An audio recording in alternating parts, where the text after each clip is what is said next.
네, 손재기 선임 기자와 함께합니다. 안녕하세요. 안녕하세요. 네, 중국 아프리카 협력 포럼 이 이야기로 시작해보죠. 오늘부터 사흘 일정으로 베이징에서 시작이 됩니다. 네. 아프리카 한 50여 개국 정상들이 참석을 하고요. 공식 명칭은 중국 아프리카 협력 포럼입니다. 이게 원래 2000년에 그 장관급 회의에서 그때 발족을 했고, 정상회담은 2006년 베이징에서 처음 열렸고, 그 다음에 이제 아프리카로 왔다 갔다 하면서 이제 했고, 올해가 9번째 회동입니다. 그리고 코로나 팬데믹이 있고 나서 3년 만에 열리는 거고요. 네. 3년 만에 열리는 이 회의 어떤 부분에 좀 주목을 해봐야 될까요? 아프리카에 뭐 아시다시피 중국이 굉장히 공을 들여왔는데, 이번 회의에 뭐 나이지리아, 남아공 같은 아프리카 그 주요 국가들이 대부분 다 참석을 합니다. 그래서 이제 정상들이 다 왔고요. 네. 그리고 또 시진핑 주석이 이 포럼 앞서서 그 주요국 정상들을 잇따라 만나고 있습니다. 네.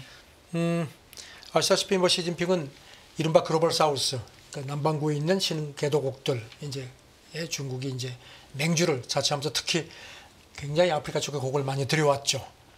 뭐 전기차하고 배터리, 그다음에 재생에너지 같은 그 전략 산업에 필요한 그 자원이 아프리카에 많죠. 그다음에 또 아프리카가 그 유엔 회원국 숫자가 많기 때문에 이제 서방 미국하고 이렇게 이제 대척하는데 아프리카 쪽에 그런 그 좀 정치적인 그 뒷받침이 필요한 것도 있고요. 네. 1대1로 관련돼서도 중요성이 좀 아무리 뭐 이게 네. 아주 가장 크죠. 중국 네. 관영 매체들도 이걸 집중적으로 부각을 시킵니다. 보니까 지난해 같은 경우에 그 전년 대비 아프리카에 대한 1대1로 투자가 217억 달러, 그러니까 한 110% 이상 늘어나서 우리 돈으로 한 29조 원 정도에 돼 있습니다. 그렇게 이제 아프리카가 중동을 제치고 중국이 1대1로 관련해서 가장 많이 투자한 곳이 됐습니다. 네. 여기 대해서 아시다시피 뭐 미국 같은 서방들은 중국이 그 개도국들을 부채 함정에 빠뜨린다, 뭐 이렇게 막 비판을 해왔는데 중국은 말 않고 않고 계속 밀어붙여 왔습니다. 네. 말씀해 주신 것처럼 중국이 아프리카에 좀 공을 들여왔다. 이 관계에 대해서 계속해서 좀 주목을 하고 있는데, 그런데 외신들은 약속 이행을 놓고 신경전을 벌인다, 이런 얘기가 나옵니다. 아시다시피 중국이 그 뭐 차관 같은 거 많이 주고 자기네 인력 엄청나게 보내가지고 이제 인프라 같은 거 건설해주고, 그리고 이제 거기서 뭐 구리, 금, 리튬, 그다음에 히토리 같은 걸 이제 확보를 해왔죠. 네. 그러니까 이제 서방이 뭐 마땅치가 않죠.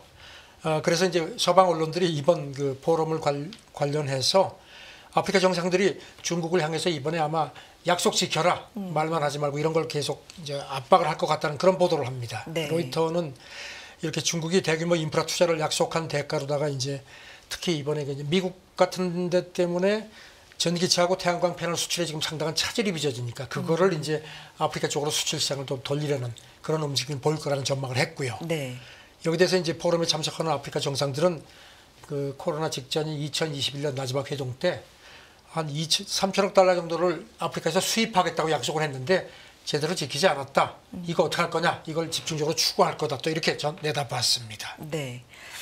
중국은 그런데 이런 포럼 전에 이제 분위기 띄우기에 좀 열중하고 있다. 이런 그렇죠. 얘기가 외교부도 있습니다. 그렇고 네. 뭐 왕이 그 외교수장이죠. 왕이도 그저께 높은 수준의 중국 아프리카 운명 공동체 건설에 손을 잡고 전진한다, 뭐 이런 환영사도 발표했는데, 외교부도 지금 최근에 며칠 일일 브리핑에서요, 이렇게 이제 기자한테 질문을 특히 이걸 유도를 해서 자세하게 설명하고 해서 이제 분위기를 많이 띄우는데, 이번에 뭐 아프리카 쪽에서 아마 요구가 만만치가 않을 걸로 보입니다. 네. 알겠습니다. 중국이 그런가 하면 이 러시아 블라디보스토크에서 열리는 동방경제 포럼에 한정 국가 부주석을 보낸다고 발표했는데, 이 부분은 어떤 의미를 이게 갖는 보면 건가요? 동방경제 포럼하고 이 아프리카 중국 아프리카 그 협력 포럼이 조금 비슷한 시기에 열리니까 묘한 분위기입니다. 여기 중국이 사람을 가는데 이제 오늘부터 이제 블라디보스토크에서 이틀 동안 하는데 4일과 5일이죠. 네. 네. 여기 국가 부주석 한정 국가 네. 부주석을 보낸다고 중국 외교부가 발표를 했습니다. 이 사람은 이제 여기 갔다가 몽골도 가는 모양인데, 또 몽골은 또 묘하게 이제 푸틴이 지금 몽골을 갔다가 이제 오늘 블라디보스토크로 이동을 했습니다. 네. 중국은 이 동방경제 포럼, 이걸 이제 러시아가 주도를 하죠. 2018년에 그때가 이제 제4차 포럼에 시진핑이 직접 갔습니다. 그리고 2021년 6차 포럼 때는 화상 축사만 했습니다. 그리고 나서는 그나마도 발을 딱 끊었습니다. 조금 좀 이렇게 좀 뭔가 묘한 기싸움을 합니다. 네. 2022년 포럼에는 당시에 그 전인대 상무위원장, 그러니까 서열 3위가 갔고요. 그런데 이제 작년에 포럼 기억하시겠지만 김정은 위원장이 가서 푸틴하고도 만났죠. 그래서 그때는 더 낮췄습니다. 중국에서 가는 사람이. 그래가지고 국무원 부총리가 갔는데 이번에는 이제 국가부주석이니까 조금 좀 직급을 올라간 것 같은데 이 사람이 상하이방 출신입니다. 그러니까 이제 시진핑이 집권하면서 상하이방은 사실 밀려났습니다. 그래서 국가부주석이 지금 외신들 지적은 외교나 의전 같은 데에서 주석을 보좌하는 좀 어떻게 보면 좀 대외용으로 그렇게 돼서 이번에도 상당히 그 격을 좀 낮춰서 대표를 보냈습니다. 누가 가느냐에 따라서 이 행사를 대하는 그렇죠. 특히 사회주의 네. 국가에서는 그게 더 그 의미가 크죠.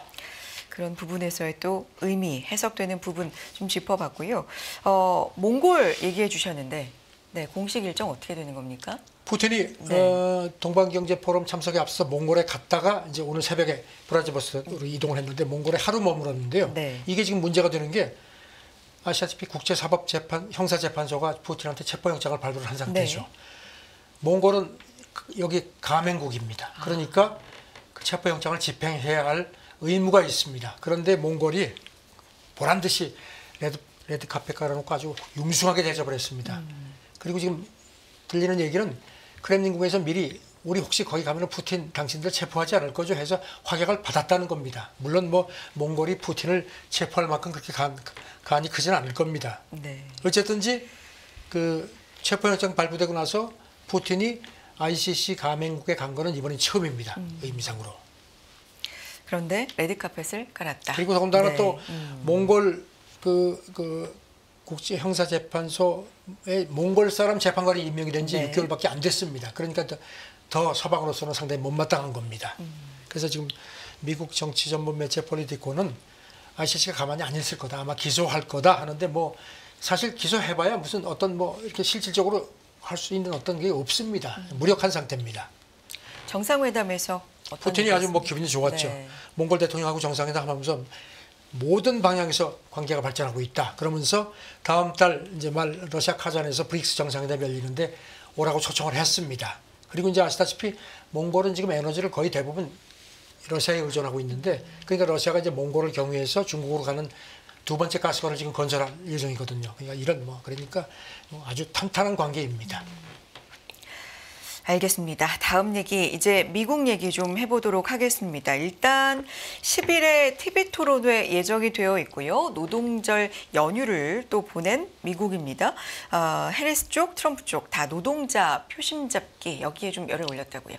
트럼프가 안 되겠다 싶었던지 그저께 자기 트루스 소셜에 글을 올렸습니다. 그래서 내 첫 임기 때 노동자 보호에 큰 성과를 이뤘다. 그러면서 백악관으로 내가 돌아가면은 뭐 모든 노동자 기업이 번영하고 아메리칸 드림을 이룰 수 있는 환경을 만들겠다 하면서 뭐 여러 가지 이제 일기 때 뭐 업적을 얘기를 했습니다. 네. 그리고 이제 민주당을 겨냥해서 미국인 노동자 덕분에 경제 강국이 됐는데 카멀라하고 바이든이 모든 걸 후퇴시켰다. 그러면서 이제 특히 카멀라 해리스 동지, 이 동지라는 표현은 항상 이제 사회주의라는 의미를 색깔을 넣는 겁니다. 그 동지 아래 모든 미국 사람들이 이번 노동절 연휴에 기름값, 교통비 상승, 식료품 가격 폭등 때문에 고통받고 있다. 실패한 리더십이다. 이렇게 또 강조를 했습니다. 네.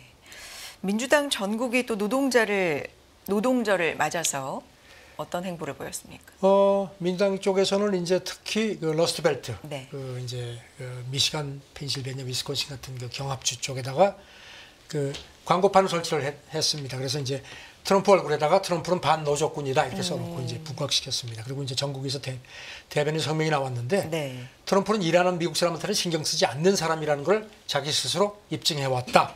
그 사람이 만약에 백악관으로 다시 돌아가면은 돈 많은 부자 친구들하고 기부자들한테만 답을 할 거다 이렇게 또 강조를 했습니다. 네. 자, 그런가 하면 트럼프 전 대통령에 이어서 해리스 부통령도 일본 제철 US 스틸 인수 시도에 대한 반대 입장을 밝힌다. 이거 좀 분명했나 봅니다. 일본 제철 인수하기로 하고 이제 US 스틸을 인수하기로 하고 나서 US 스틸 주주들은 다 찬성을 했는데 미국 정치권하고 그다음에 노조에서는 아주 강하게 견제를 해가지고 사실 인수를 작년 12월에 150억 달러 우리 돈으로 한 20조 원에 사기로 해서 합의가 됐는데 네. 지금 인수가 잘 진행이 안 됩니다. 이런 가운데 트럼프는 일찌감치 유세하면서 막겠다 얘기를 했는데 해리스도 이번 노동절 이제 연휴 때 처음으로 이제 바이든하고 같이 공동 유세를 했습니다. 네. 그러면서 이게 이제 펜실베니아주 피츠버그에서인데 노동자 편에 서겠다, 맞겠다. 이거는 어쩔 수가 없는 것 같습니다. 그래서 네. 뭐 이거는 뭐 트럼프, 해리스 모두 인수 못하도록 막겠다는 점을 밝혔습니다. US 스틸 같은 경우는 뭐 미국의 어떤 철강 산업 그럼요. 이걸 대표하는 그야말로 미국의 네. 철강 산업이 아주 상징적인 기업이죠. 네. 그래서 펜실베니아주 같은 경우 특히 또 노동자 표가 비중이 높기 때문에 네. 그런 쪽으로 이제 양당이 똑같은 입장을 취했습니다. 네. 트럼프 전 대통령이 이 관련된 얘기 이전에 했던 내용도 좀 정리해 주실까요? 트럼프가 그런 얘기했죠. 네. 70년 전에 미국에서 가장 위대했던 회사가 바로 US 스틸이다. 그래서 일본이 이걸 사지 못하도록 막겠다고 아주 일찌감치 선언을 했습니다. 네.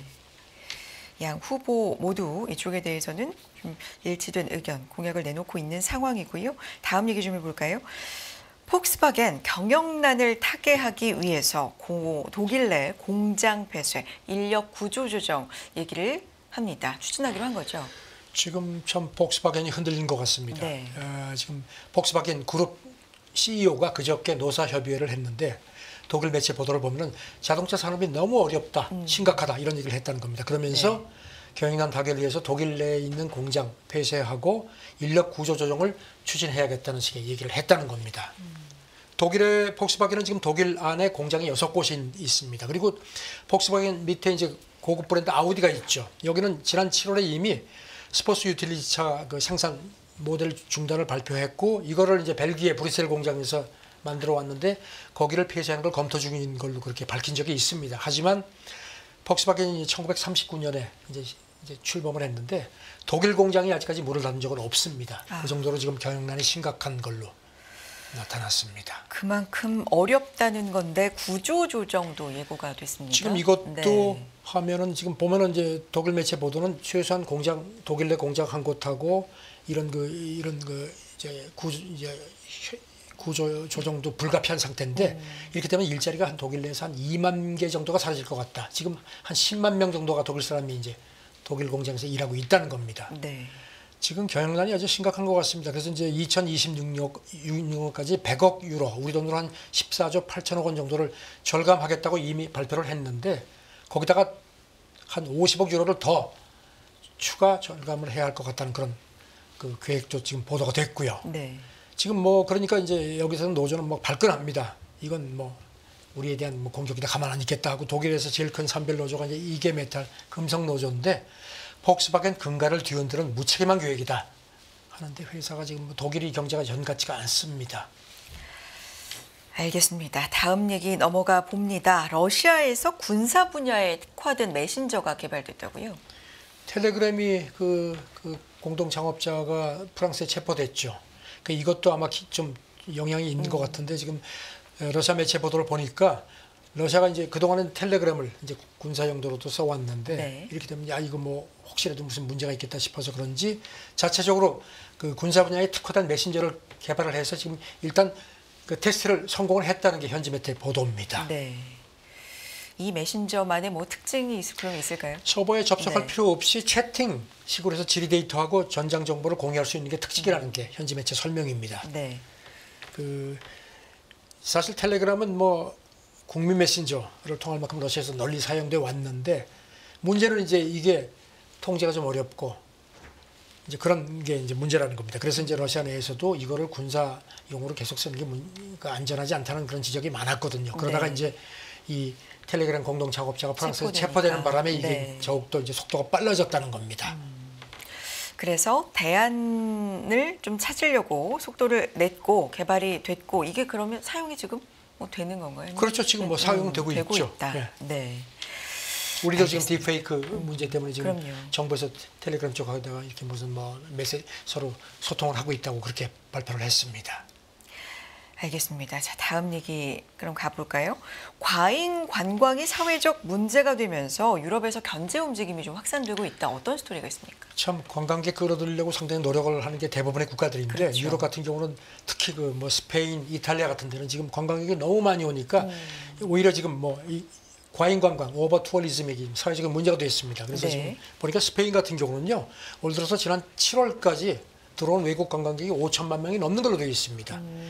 이 사람들이 쓴 돈도 우리 돈으로 한 105조 원 정도 보탬이 되는데 문제는 뭐 교통체증이라든가 환경 파괴 문제, 그래가지고 그 주요 관광지 바르셀로나 뭐 이런 마요르카 섬 같은 데 있는 관광 그쪽 주민들이 막 시위를 한다는 겁니다. 제발 좀 오지 말아달라고 그런 상태입니다. 네.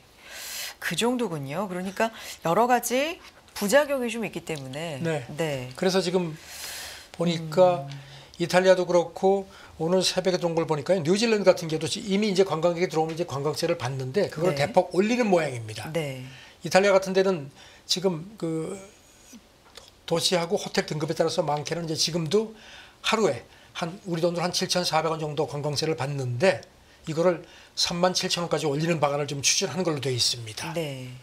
그런데 지금 뭐 현지 관광업계는 뭐 불만이 많습니다. 그렇게 하면 다른 나라로 뺏긴다 뭐 이런 얘기도 하는데 지금 뭐 보니까 뉴질랜드도 그 지금 현재 들어오면은 한 사람당 29,000원을 관광세를 받는데 10월부터 이거를 83,000원으로 근 3배 올리려고 하는 모양인데 호주에서 오는 사람들은 예외라고 합니다. 아무래도 말씀하신 것처럼 호텔 여행업계는 반발이 좀 강하겠습니다. 그렇죠. 네. 이거는 지금 뭐 정책 목표는 정책을 해가지고 어떻게 관광 산업을 이렇게 억압을 살리는 게 하느냐, 아니라. 지원해야 된다 뭐 이렇게 얘기를 하는데 네. 환경론자들은 또 여기 대해서 뭐 상당히 환영하는 입장입니다. 네. 그런데 이탈리아는 멜로니 정권 취임 후에 도시 관광세를 이미 인상했고 뭐 이런 관련돼서 여러 가지 파이낸셜 타임스 보도가 있네요. 이걸 또 네. 올리려고 하니까 이제 여기 대해서 이제 관광 그 지역 관광업 쪽에서 그 관광세를 뭐 이렇게 올리는 건 좋은데 그 용도에 문제가 있다. 이걸 가지고선 관광 부문에만 쓰도록 법도 돼 있는데 뭐 쓰레기 수거 같은 데 쓰고 하는 식으로 특히 관광객들이 많이 가지 않는 지역까지도 이걸로 하면 우리는 뭐냐. 그러니까 불만이 많습니다. 네. 지금 그래서 이제 파이낸셜 타임스는 이탈리아가 지금 재정난이 심각하거든요. 국가 부채 비율도 유럽 연합 국가 회원국 중에서 뭐 거의 1, 2등입니다. 그러니까 이제 이런 식으로 재정난을 좀 이게 좀 이렇게 편법으로다가 이제 보완하는 게 아니라는 그런 그 약간 회의적인 시각도 있다는 겁니다. 그러니까 관광객 억제 목적이 뭐냐라는 거죠. 억제가 그렇죠. 목적이냐, 수입 증대가 목적이냐 뭐 이런 부분에 그렇습니다. 대한 내용이 나옵니다. 자, 다음 얘기 좀 넘어가 볼까요? 이탈리아에서 아프리카 출신 이주민 2세가 묻지마 살인을 저질렀다. 그리고 이게 국적법 개정 논쟁으로 번졌다. 일단 배경 설명이 좀 필요할 것 같습니다. 이번에 파리 올림픽에서 이탈리아 여자 배구팀이 금메달 사상 처음으로 금메달 땄습니다. 근데 이제 다인족으로 구성돼서 이탈리아 야당하고 그다음에 이제 연정회 쪽하고 해서 그 국적법 개정하다고 이제 국적법이 너무 까다로우니까 이제 이탈리아에서 정규교육을 대부분 마친 사람 같은 경우는 이제 귀화를 쉽게 해주자는 걸 해서 상당히 탄력을 받았습니다. 그랬는데 돌연 문제가 생겼습니다. 왜냐하면은 그 아프리카 출신 이주민 2세가 묻지마 살인을 한 겁니다. 네. 그냥 일면식도 없는 여성을 쫓아가서 그냥 무조건 아, 아주 잔인하게 네. 살해를 했습니다. 그러니까 이제 이쪽 극우 정당 쪽에서 이거 봐 이런 식의 문제가 있다. 국적법 오히려 더 강화해야 된다. 이런 식의 얘기가 나와가지고 지금 잘 나가다가 이제 이게 덜커덩 걸려 있는 상태입니다. 네. 구체적으로 그러면 주장하는 쪽의 내용들 좀 들어볼게요. 이 극우 정당이 이제 동맹이랐는데 네.